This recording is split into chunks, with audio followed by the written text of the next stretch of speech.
KitzurByte, the Gartel. So you saw in chapter 12, paragraph 1, the Kitzur Shulchan Aruch said that in a place where it's customary to wear a belt during prayer, one should make sure to follow that custom and wear a belt. What does a belt have to do with prayer?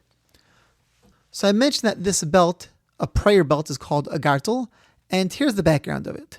If somebody's getting up to give a formal speech, if somebody's appearing in court in front of a judge, you watch any TV show with lawyers talking to a judge, what's the first thing the lawyer does when they stand up in order to interrogate a witness, to cross-examine a witness?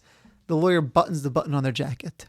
A closed jacket is considered a dignified look even today.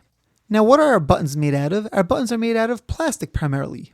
Plastic, a relatively new invention. If you wanted to have buttons before plastic was around, how do you have buttons? So you can make buttons out of metal. You could find stones that you put a cloth around a stone and sew that onto a garment. But those are more expensive. That was a bigger deal. So the way people closed their jackets or their coats were with a belt. So just like today, if someone wants to present themselves in a dignified manner, they button their jacket. It used to be that if you want to present yourself in a dignified manner, you would tie your belt to close your jacket. Therefore, like we learned, when we're praying, we're supposed to approach God in a dignified manner with an appropriate mode of dress. And therefore, we're supposed to close our jackets, which meant historically always closing your belt. Nowadays, that we don't close our jackets with belts. There are coats that have belts, and if so, then it might probably be appropriate if you're wearing a coat during prayer to close your belt.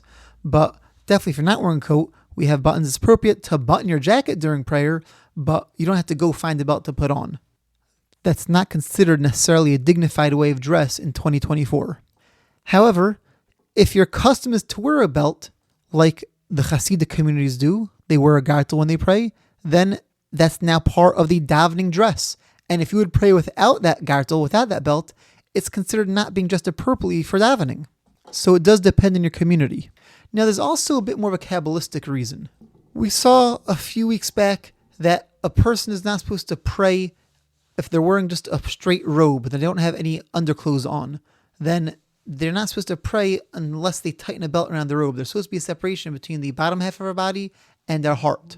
We always have that nowadays.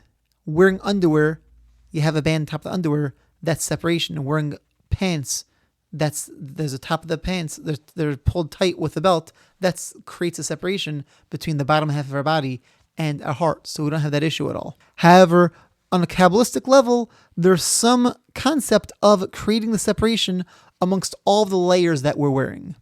And so therefore, if somebody wants to follow that Kabbalistic concept, then even after their jacket, even though they don't need it on a strictly halachic level, but after they have their jacket on, they then will put on a belt over their jacket to, on all of their clothes, create the separation between the bottom of their body and the top part of their body. So practically, if your family has a custom to wear a gartel during prayers, or if you're praying in a community, you live in a community, or you're praying in a synagogue regularly, that's the custom, then it's definitely appropriate. You should wear a gartel.